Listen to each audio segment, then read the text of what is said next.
ask you, Ambassador, let's take Niger for a moment. President Mohamed Bazoum is a popular president in the West. You know, the IMF liked him, the World Bank liked him, the United States liked him, France seemed to like him. I would like our listeners to understand the gap in the popularity of someone like President Bazoum and performance, and what is going on that makes that revolution, that coup as we see it in Niger, a different story than we're seeing. The performance that you're talking about is the performance of what Nigerian minerals are doing to French education, to French healthcare, to French infrastructure. You tell me, why is it that 95% of Nigerian uranium is powering over 30% of France, while over 70% of Nigerians have no electricity? How is that okay? How is even President Bazoum proud of himself with that fact? There is no development in Niamey. I was in Niamey a few years ago when we had the AU summit. It was pitiful to see the level of underdevelopment that Niger has. There is no development in Niger. Let's make no mistake about it. Niger is the second poorest country in Africa, in the world, in fact. So how can President Bazoum be proud of himself? What development is he talking about? You're talking about developing France? There is no development in Niger, one of the poorest countries on earth. And of course, IMF would love them. World Bank would love them. France would love him because he is allowing the pilferage, the exploitation to continue. And that's why the people are rising up to say, if you can't stand up to the bullies and tell them that the exploitation can no longer continue, and look President Macron in the face and say, President Macron, how is it okay that my money, my bank reserves, my natural resources are funding French education, are funding French healthcare, are funding French infrastructure? How is that okay, President Macron? Answer us. Africans in Niger, they want to know. So when you tell me that he is favored by the West, it makes sense. But he's definitely not favored by the people because there is no development. Let's be serious here. Let's stop pushing lies about what's happening. They know the exploitation is happening. It's happening in Niger. It's happening in Burkina Faso. It's happening in Mali. It's happening in every African country. Let's make no mistake about this. We're sick and tired of giving up our lunch to Western nations. African children, they need to eat too. African children need to go to school. African children need good healthcare systems. Behind all that abuse, we need to let the Western world know that there are millions of African children who are going hungry, millions of African children who are dying, millions of women, African women who are dying, giving birth to another life, millions of African youth who are unemployed, all because the Western world is continuing with the agenda of exploitation, and exploitation of the African continent. That era is over. Well, and we're coming together as Africans and saying, enough is enough. This has got to stop.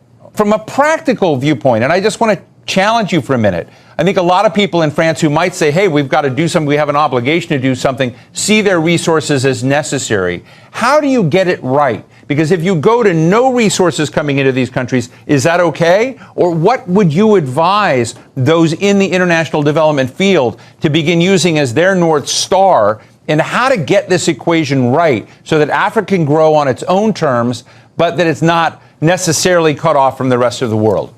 I think that's a very important question you're asking, Steve. We're not asking that the Western countries we should just cut them off. No. We're saying the parasitic relationship that these Western countries have with African countries has got to come to an end. We are simply saying we do not need aid, we need trade.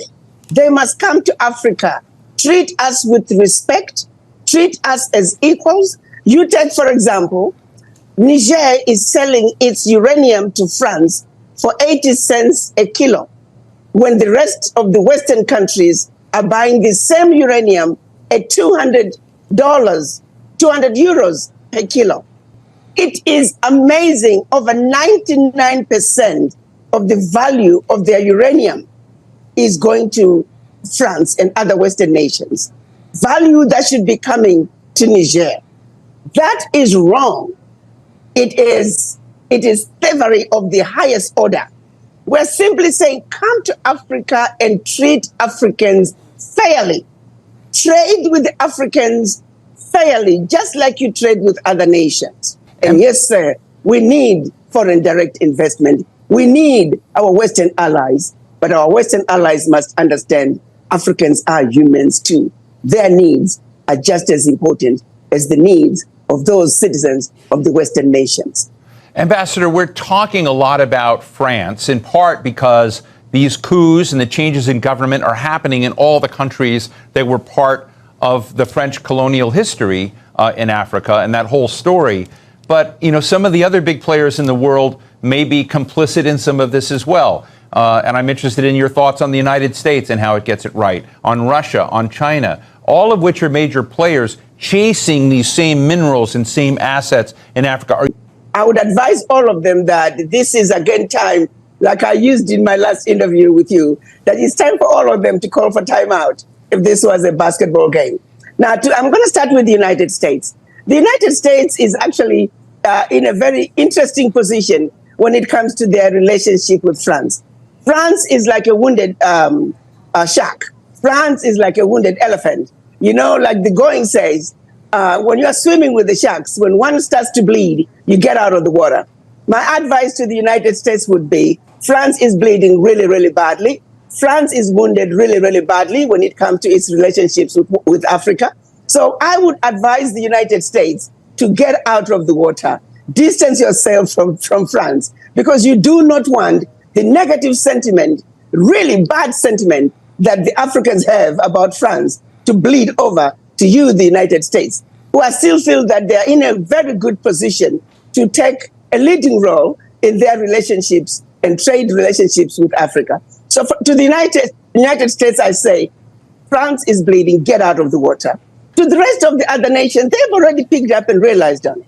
China, for example. So that's why you'll find a lot of infrastructure projects are being built by China, because they realize where the Americans, the Europeans, are dropping the ball,